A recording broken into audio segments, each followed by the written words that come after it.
There is a huge debate amongst people as to whether arranged marriages are better or love marriages are better. The answer to that is not simple, but it definitely plays a role in determining how this relationship is going to progress. When we say arranged marriage, what exactly do you mean? If you mean that you have no say as a female or as a male, and your parents just decide this is the person you're getting married to, and you wait for them to come, and on the day everything is confirmed, the nikah is done, and suddenly you see your spouse, in that case we will tell you from a religious perspective, it is wrong. It is wrong. It doesn't work that way. But if you are saying an arranged introduction, whereby the parents say, you know what, my son, you're ready to get married. I'd like to introduce you to such and such a person. Or one of my friends has a daughter and I'd like you to meet this person. That's called an arranged introduction. And I'd like to think in the case of a lot of us, that still applies. In fact, it's not a bad way of doing things. It's probably considered more durable for the marriage when there is an arranged introduction. Once you're introduced, you meet, you must meet. You speak, you must speak. And not just once, until you are satisfied.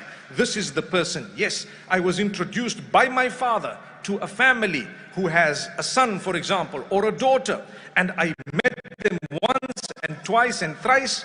And I found them to be absolutely amazing. Inshallah, we're getting married. And you find, how could you get married in such an arranged system? I tell you that's not wrong, because the meaning of the term arranged marriage differs from situation to situation. In this case, it was an arranged introduction. You have the right to decline. My beloved parents here, if your child has declined someone, please support them, stand up for them, and don't shove it down their throats. It's not you getting married, it's them getting married. You might want to ask them, oh, but why? They might give you a reason. The reason might be strong, it might not be strong. But at the same time, if you are going to shove it down their throats, how do you expect there not to be family problems that you cannot resolve? They come to you 30 years later and say, I never ever wanted to marry you, my father forced me. You go back to the father and grip him and say, look, what did you do, man? Subhanallah. That's what one would like to do. Because it was criminal to force. So my brothers and sisters, then when it comes to what is known as the love marriages of today, the pros and cons of it, we need to realize it's easy to be fooled. So very early in that relation, you better introduce some of your family members to this individual so that they are able to guide you as to what they may notice, because the eye of love does not notice the flaws initially. That initially is extremely important. The minute you get married, you start noticing all the flaws, mashallah. But I knew you for 8 years. Someone says, I went out with this guy for 8 years. You should have got married after the first 8 minutes, by the way. But I went out with this guy for 8 years. Everything happened. And so now when I got married, we just can't get along. Well, I tell you what, I'm a believer. I can tell you that the first 8 years, Shaitan was just beautifying yourselves to each other. The minute you did the right thing, he did the opposite. That's why it's important. If you have met someone, my beloved elders, who are a little bit older perhaps, listen carefully to what I'm saying. Because some of us don't want to admit reality and we don't want to do the right thing.